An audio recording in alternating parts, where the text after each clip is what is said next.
નમસ્તે મિત્રો, આજે આપણે મોક્ષદા એકાદશીનું મહત્ત્વ અને તેની કથા સાંભળીશું. આ એકાદશી માક્ષર માસના શુક્લ પક્ષની એકાદશી છે. જ્યારે યુધિષ્ઠિર ભગવાન શ્રી કૃષ્ણને પૂછે છે કે હે ભગવાન, માક્ષર સુદ એકાદશીનું નામ વિધાન શું છે? આ વ્રતની વિધિ શું છે? આ દિવસે કયા દેવનું અર્ચન પૂજન કરવામાં આવે છે? ત્યારે ભગવાન કહે છે, પાપ નાશિની અને પુણ્યકારક આ એકાદશીનું નામ મોક્ષદા એકાદશી છે. મોક્ષદા એકાદશી નર્કમાંથી મુક્તિ અપાવે છે. આ વ્રતના પુણ્ય પ્રભાવને લીધે નર્કમાં ગયેલા પિતૃઓને સ્વર્ગની પ્રાપ્તિ થાય છે. હવે આપણે મોક્ષદા એકાદશીની ચિંતામણી સમાન કથા વાંચીશું. ગોકુળ નગરમાં વૈખાનસ નામે એક રાજા હતો. એક દિવસ રાજાને એવું સ્વપ્ન આવ્યું કે તેના પિતા નર્કની યાતના ભોગવી રહ્યા છે. સવારે ઉઠીને સ્નાનવિધિથી પરવારીને તેઓએ વિદ્વાન બ્રાહ્મણને બોલાવ્યા અને સ્વપ્નની વાત કહી સંભળાવી.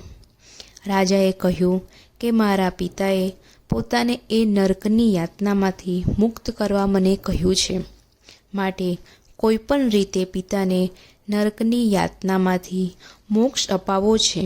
મને માર્ગદર્શન આપો. ત્યારે વિદ્વાન બ્રાહ્મણે રાજાને કહ્યું કે તમે ત્રિકાળ જ્ઞાની એવા પર્વત મુનિનો સંપર્ક સાધો, તે તમને યોગ્ય રસ્તો બતાવશે. વૈખાનસ રાજાએ બ્રાહ્મણને દાન દક્ષિણા આપી વિદાય કર્યા અને તે પર્વત ઋષિના આશ્રમમાં ગયા. રાજાએ તેમને સાષ્ટાંગ દંડવત પ્રણામ કરીને કહ્યું, હે મુનિવર્ય, હું મારી શંકાનું સમાધાન કરવા આપની પાસે આવ્યો છું, તો મારી શંકાનું નિવારણ કરો એવી પ્રાર્થના કરું છું. ભૂત, ભવિષ્ય અને વર્તમાનના જાણકાર પર્વત મુનિએ યોગ બળના પ્રભાવથી રાજાનો શું પ્રશ્ન છે તે જાણી લીધું.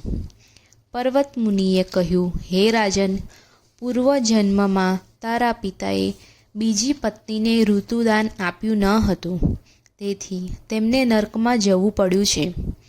તેમના ઉદ્ધાર માટે હવે એક જ રસ્તો છે.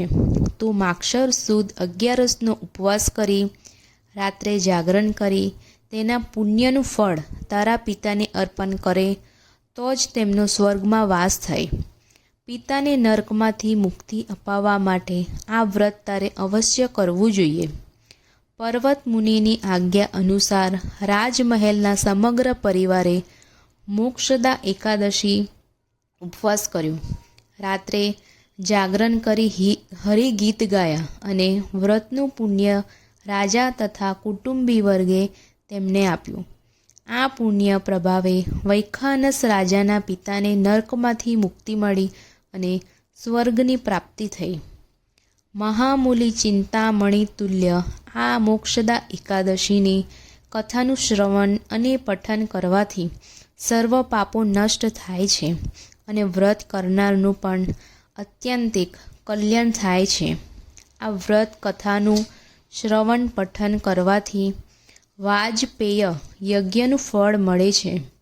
સ્વર્ગ અને મોક્ષના અધિકારી બનાવનારી આ મોક્ષદા એકાદશી જેવી અન્ય કોઈ વિમલ અને પરમ પવિત્ર એકાદશી નથી. આ મોક્ષદા એકાદશીનો મહિમા અપરંપાર છે, માટે વિધિ વિધાન અનુસાર આ અનુપમ મોક્ષદા એકાદશીનું વ્રત કરતા વ્રતધારીએ આગ્રહ રાખવો જોઈએ. તેથી પોતે તથા પોતાના પિતૃઓ પણ સ્વર્ગલોકની પ્રાપ્તિ કરી શકે. મિત્રો, હું આશા રાખું છું કે આપને મારો આ વિડીયો જરૂરથી પસંદ આવ્યો હશે. જય મહાદેવ.